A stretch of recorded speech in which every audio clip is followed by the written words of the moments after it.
समस्त को very good morning पिला माने तुम समस्त को मोर YouTube channel study with Rana sir रे स्वागत बहुत बहुत वेलकम।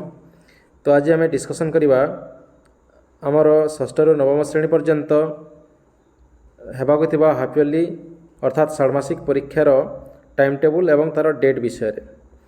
तो बीएससी ओडिशा तरफ आमर टाइम टेबुल एवं डेटा बाहरी सारी जहाँकि 2 नवेम्बर रु स्टार्ट होई 8 नवेम्बर पर्यंत चलिबो। तो एठारे देखंतु गोटे गोटे सब क्लास रो दिया जायछि। तो प्रथम नवम क्लास रो तापर अष्टम सप्तम षष्ठ एपरि भाव टाइम टेबल अच्छी।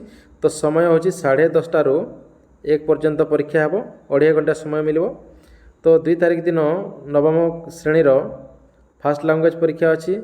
तापर 3 तारिख दिन सेकेंड लैंग्वेज, फास्ट लैंग्वेज है ओडिया, सेकेंड लैंग्वेज इंग्लिश। आउ 4 तारिख रे अच्छी थर्ड लैंग्वेज अर्थात एथिरे हिंदी, संस्कृत, टूरिज्म, एग्रीकल्चर एपरि भाव में अन्य भोकेशनल सब्जेक्ट गुड़िक रहिबो। एवं 6 तारिख रे मैथमेटिक्स परीक्षा अच्छी। तापर 7 तारिख दिन जनरल साइंस आउ 8 तारिख दिन सोशल साइंस एपरि भाव में तुमने अष्टम सप्तम एवं षष्ठ श्रेणी टाइम टेबल गुड़िक देखिपार।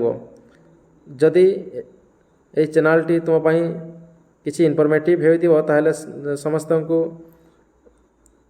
अनुरोध करी कि समस्ते निहाती भाव में चैनल टी को सब्सक्राइब कर दिंतु एवं सांग मान सहित शेयर कर दिंतु। धन्यवाद, समस्त को धन्यवाद। आम पुणी देखा नुआ वीडियो रे। तो रोची जय जगन्नाथ, वंदे उत्कल जननी।